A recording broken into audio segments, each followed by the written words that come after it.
और अभी तक मेरे भाई चैनल को सब्सक्राइब नहीं किया तो प्लीज सब्सक्राइब कर दो, सो दैट आपको हमारे सारे अपडेट्स मिलते रहे। Question number 1, what does the writer mean by the fiery misery of those subjected to makeup. तो चिल्ड्रन यहाँ पे ये पूछना चाह रहा है जो लोग मेकअप रूम में आते थे उनको किस चीज का सामना करना पड़ता था। भाई आपने देखा होगा या टीवी वगैरह में देखा होगा, जब एक्टर एक्ट्रेस इसके सामने बैठते तो यहाँ बहुत सारी लाइट्स लगी रहती हैं मेकअप रूम में। तो इस लाइट्स की वजह से बहुत ज्यादा हीट यानी कि गर्मी निकलती है, जिससे बहुत ज्यादा परेशानी होती है।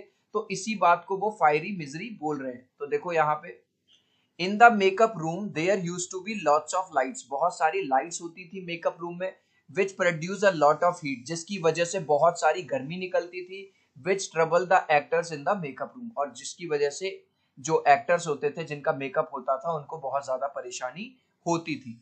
Next, what is the example of national integration that author refers to। National integration क्या होता है? यूनिटी, पूरे लोगों में सब लोग मिलजुल के रहें। तो वो बताते हैं कि जेमिनाई स्टूडियोज में हर अलग अलग तबके का लोग था, अलग अलग जगह से रहने वाले लोग थे, लेकिन सारे मिलजुल के रहते थे, प्यार से रहते थे। इसी बात को वो नेशनल इंटीग्रेशन बोल रहे हैं।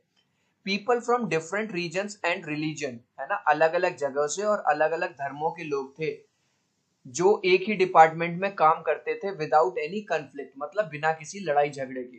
दैट इज वाई, इसीलिए author calls it national integration, इसीलिए ऑथर इसको नेशनल इंटीग्रेशन कहते हैं। Next, what work did the office boy do in the Gemini studios. Gemini studios में जो ऑफिस बॉय था वो क्या काम करता था, क्यों उसने ज्वाइन किया था, व्हाई वाज ही डिसअपॉइंटेड, और वो डिसअपॉइंटेड क्यों हुआ। जो ऑफिस बॉय था वो यूजुअली मेकअप आर्टिस्ट था और मेकअप करता था। उसने ज्वाइन इसलिए किया था कि एक दिन बड़ा स्टार बन जाऊंगा, कोई डायरेक्टर बन जाऊंगा, और वो डिसअपॉइंटेड इसलिए था क्योंकि वो उसने मेकअप से स्टार्ट किया था और वो मेकअप बॉय का मेकअप बॉय ही रह गया, उसकी कोई तरक्की नहीं हुई। The makeup boy used to apply makeup on the faces of the actors for shooting. जो भी एक्टर्स शूटिंग के लिए जाते थे उनके ऊपर वो अब मेकअप अप्लाई करता था। He had joined the studios in the hope that he would become a big star one day. उसने इस उम्मीद में स्टूडियो को ज्वाइन किया था कि एक दिन यार चलो बड़ा स्टार बनने का मौका मिलेगा। He was disappointed because he never became a big star, और वो इसलिए निराश था क्योंकि वो कभी भी बड़ा स्टार नहीं बन पाया। चिल्ड्रन, अभी तक इस वीडियो को लाइक नहीं किया तो प्लीज एक लाइक कर देना, आपके एक लाइक से बहुत मोटिवेशन बढ़ता है। मैं 3 तक काउंट करूंगा, 1 2 3। आई होप मेरे भाई आपने वीडियो को लाइक कर दिया है, और अभी तक चैनल को सब्सक्राइब नहीं किया तो प्लीज सब्सक्राइब कर दो। एक लाइक से, एक सब्सक्राइब से बहुत मोटिवेशन मिलता है। So thank you children.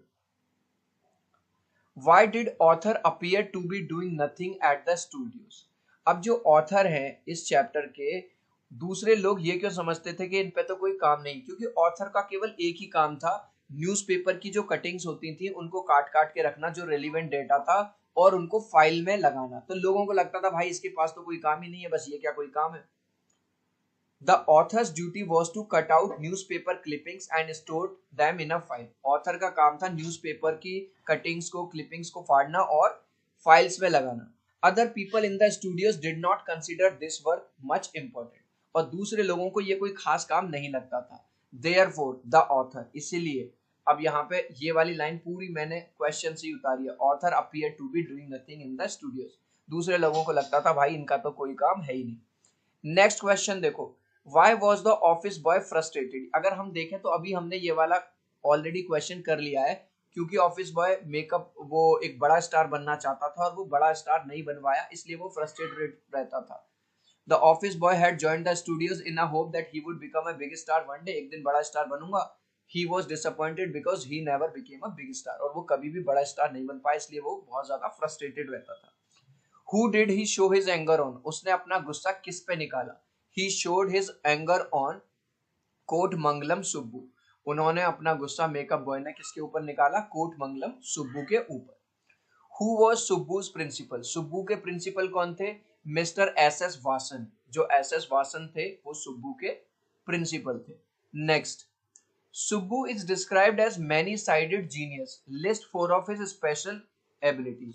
जो सुब्बू हैं उनको जीनियस कहा जा रहा है, तो किस बेस पे उनको जीनियस कहा जा रहा है, क्या क्या उनकी क्वालिटीज हैं। Number 1, he was very cheerful at all times. भाई चाहे दुख का टाइम हो, सुख का टाइम हो, सफलता मिले, असफलता मिले, वो भाई हमेशा चीयरफुल यानी खुश रहते थे। He was helping hand for everyone in the studios. Studio में किसी को किसी भी चीज की हेल्प करती थी, वो हर चीज में सबकी हेल्प करते थे। यहाँ तक कि he was an amazing actor, और एक्टिंग में तो उनका कोई जवाब ही नहीं था। He had a loving nature, सबको प्यार कर देने वाला उनका एक नेचर था। Why was the legal advisor referred as the opposite by others? सब लोग लीगल एडवाइजर यानी कि लॉयर यानी कि वकील को अपोजिट क्यों कहते थे? The career of young actress had come to an end because of the legal adviser. एक बार उस लीगल एडवाइजर की गलती की वजह से एक यंग लेडी का जो एक्टिंग का करियर है वो खत्म हो गया था, इसीलिए सब लोग therefore he was referred as the opposite by others, सब लोग उसको अपोजिट अपोजिट कह के चलते थे। What made the lawyer stand out from the others at the Gemini Studios? जो लॉयर था दूसरे लोगों से अलग क्यों लगता था स्टूडियोज में? ऐसा था, जो लॉयर था वो तो पहनता था पैंट शर्ट सूट टाई वगैरह, और जो दूसरे लोग थे वो पहनते थे धोती और कुर्ता। तो इसीलिए जेमिनी स्टूडियोज में वो सबसे अलग लगता था और सारे लोग बिल्कुल अलग लगते थे। तो देखो, everyone wore dhoti kurta while the lawyer wore pant shirt tie and coat. सब लोग तो धोती कुर्ता पहनते थे इनकी तरह, लेकिन वो पहनते थे tie pant shirt coat. This made the lawyer stand out from the others in the Gemini studio. इसी वजह से वो जेमिनाई स्टूडियोज में सबसे ज्यादा अलग वो लगते थे। Did the people at Gemini studios have any particular political affiliations? क्या जो लोग थे जेमिनी स्टूडियोज की उनका कोई पॉलिटिकल, मतलब जैसे कोई बीजेपी के लिए, कोई कांग्रेस के लिए, कोई ऐसा एफिलिएशन था? तो इसका आंसर है नहीं, ऐसा कोई पर्टिकुलर उनकी कोई पार्टी वर्टी नहीं थी, उनको कहीं ऐसा कुछ नहीं था, प्रायोरिटी नहीं थी। बस वो सब गांधी जी के फॉलोवर थे, गांधी जी के जो प्रिंसिपल थे उनमें विश्वास रखते थे, और गांधी जी की तरह सब लोग क्या पहनते थे? खादी पहनते थे। इसी बात को अब हम अपने वर्ड्स में लिख देंगे। The people at Gemini studios had no particular political affiliation. कोई पर्टिकुलर पॉलिटिकल एफिलिएशन नहीं था। They were only follower of Gandhi ji, बस वो गांधी जी के फॉलोवर थे, एंड वोर खादी, और खादी पहना करते थे। Why was the moral rearment army welcomed at the studio? MRA इसकी शॉर्ट फॉर्म MRA है। जो MRA एसोसिएशन है उसका वेलकम क्यों हुआ था जेमिनाई स्टूडियोज में? The moral rearmament army was welcomed at the studios because, इसलिए वेलकम हुआ था क्योंकि the moral rearment army and the people in the studios both were anti communist। यार आपने कहावत सुनी होगी, चोर चोर मौसेरे भाई, यानी कि जैसे जैसे हम है, अगर हमको कोई ऐसा ही दूसरा पर्सन मिलता है तो हम हमारी उससे बातें मिलती हैं, वो हमारा दोस्त मिलता है। तो जो मॉरल रियरमेंट आर्मी एसोसिएशन थी MRA, और जो स्टूडियोज के जो लोग थे जेमिनाई स्टूडियोज के, दोनों ही एंटी कम्युनिस्ट थे, मतलब कम्युनिज्म के खिलाफ थे।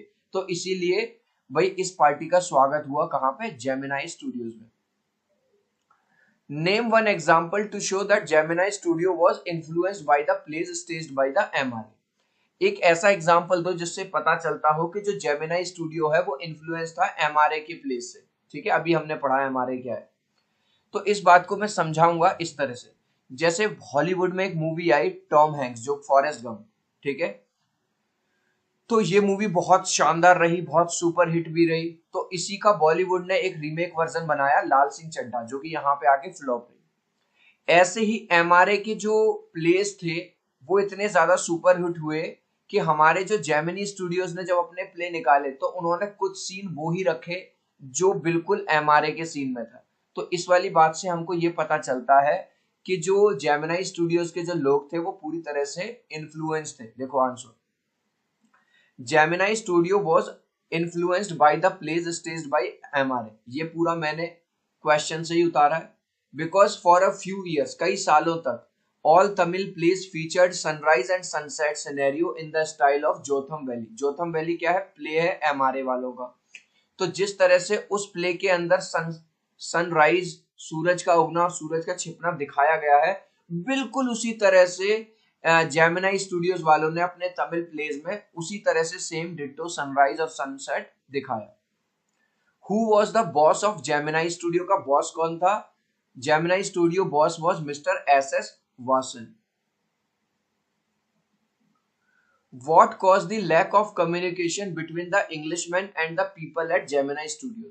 अब Gemini Studio में एक बार जो अंग्रेज आया उसके बीच में और लोगों के बीच में जो वहां काम करते थे, कम्युनिकेशन गैप क्यों रह गया, क्यों ठीक से बातचीत नहीं हो पाई? अब भैया उसकी बात ये थी कि जो इंग्लिशमैन था वो तो पूरी बात इंग्लिश में करता था, उसने जो स्पीच दी वो इंग्लिश में दी। हमारे जो लोग थे वो देसी लोग थे, वो तमिल लैंग्वेज बात करते थे, अपनी लोकल लैंग्वेज में बात करते थे, इसीलिए उसने जो कुछ कहा वो इनको कुछ किसी को भी कुछ भी समझ नहीं आया। Most of the people in Gemini studio spoke Tamil and the English man spoke only English. ज्यादातर लोग जो थे जेमिनाई स्टूडियोज में वो क्या बात कौन सी लैंग्वेज बोलते थे? वो तो बोलते थे तमिल।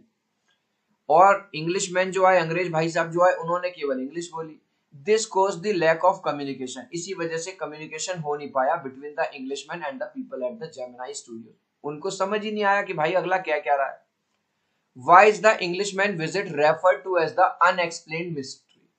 इंग्लिशमैन जो अंग्रेज आया उसका जो विजिट है वो अनएक्सप्लेन्ड मिस्ट्री क्यों रह गया? अभी हमने बताया क्योंकि उसने जो कुछ भी बात कही वो किसी को पल्ले नहीं पड़ी, किसी को समझ ही नहीं आया।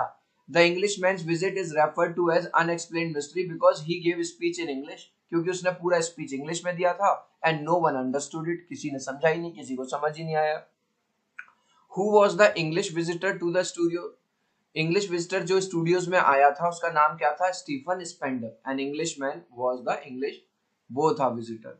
Next, how did the author discover who the English visitor to the studio was? Author को किस तरह से पता चला कि वो जो इंग्लिशमैन आया था, अंग्रेज आया था स्टूडियो को, कौन था? Author went to British Council library. एक बार ऑथर ब्रिटिश काउंसिल लाइब्रेरी गए and there he came to know, वहां उनको पता चला कि भाई वो जो इंग्लिश विजिटर जो आया था स्टूडियो में उनका नाम स्टीफन स्पेंडर है। Next, what does the god that failed refers to? The god that failed refers to क्या है? The god that failed was a group of 6 essays, यानी कि 6 अलग अलग कंपोजिशन है, एसेज हैं, ठीक है, उनका ग्रुप है, रिटन बाय 6 डिफरेंट राइटर्स, यानी कि एक तरह से छोटी सी बुक है जिसमें 6 अलग अलग ऐसे लिखे हैं और जिनको 6 अलग अलग राइटर्स ने लिखा है। In these essay, all the respective writers wrote about their journey into communism and their return. और इन सभी राइटर्स ने ये लिखा है कि स्टार्टिंग में हम कम्युनिज्म से कितना ज्यादा अफेक्टेड थे, इन्फ्लुएंस थे, हम कम्युनिज्म की रास्ते पे चलने लगे, लेकिन बाद में जो कम्युनिज्म है वो हमको खराब लगा, बेकार लगा और हम अपने पुराने रास्ते पर ही वापस